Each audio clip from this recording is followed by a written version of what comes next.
J'ai commencé à raconter étant tout jeune, vers 7-8 ans à peu près. À l'époque, je faisais du copier-coller, j'imitais les conteurs familiaux comme mon père ou mes grands-parents, et puis par la suite, après, des conteurs comme Paden, comme Paul Desbonnes, comme Marcel Esquieu. Je les aimais beaucoup tous les deux. Ils me racontaient des histoires, et les histoires, elles commençaient toujours par «Il y a bien une cope». Alors, il y a bien une cope, une obielio et une bielle. Et puis voilà, vers la fin de la terminale, vers 17 ans, pendant un voyage scolaire, voilà, on était dans un train de nuit, on s'ennuyait à mourir. Et j'ai dit, ah, et si vous voulez, je raconte des contes. Et puis ça a plu à mes copains, ça m'a plu aussi.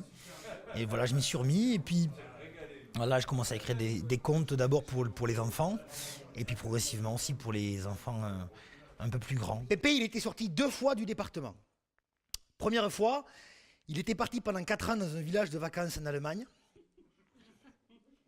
Les gentils organisateurs n'étaient pas très gentils. Et disaient, la guerre, c'était pas des vacances, mais quelque part, tant mieux parce qu'on n'a pas eu beau temps. Bon.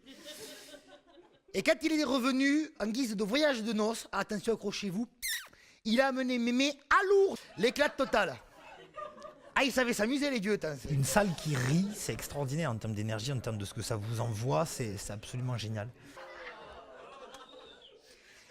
Non, si, Mémé, les gens sont choqués, là. Si, les gens sont choqués, Mémé. Si.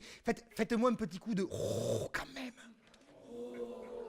Si, ils sont choqués, les gens. Si. Non, il y en a qui sont partis, là, d'ailleurs. Pardon, Mémé, pardon. Je reprends.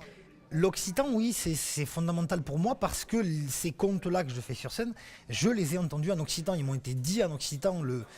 Ça m'est presque plus difficile de les raconter en français qu'en occitan parce que pour moi, leur musique à la base est en occitan. Mes grands-parents ne parlaient que l'occitan.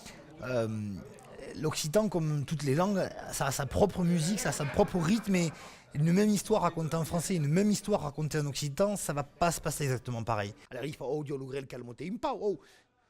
Sur une grêle, wiki, je suis une lune. Dai si tombe la pâte, t'es sputis, estourni qui trop fort, t'es beau inflammable. J'ai toujours mis beaucoup de musique dans mes spectacles, toujours. Parce que ça va avec, dans les veillées de contes que j'ai connus dans mon enfance, il y avait un coup on chantait, un coup on racontait une histoire, un coup on faisait de la musique, un coup on faisait un jeu.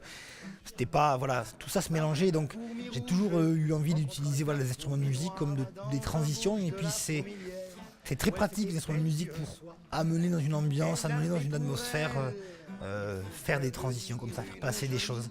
Et puis voilà, il y a des instruments comme la boudègue, comme la vielle à roue qui sont beaux. C'est visuellement déjà dans un spectacle, ça amène quelque chose.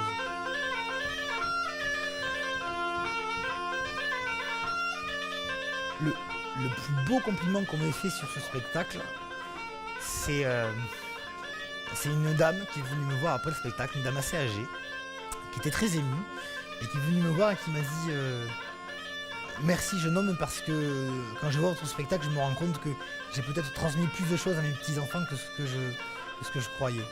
C'est peut-être ça finalement le plus beau compliment qu'on m'a fait sur ce spectacle.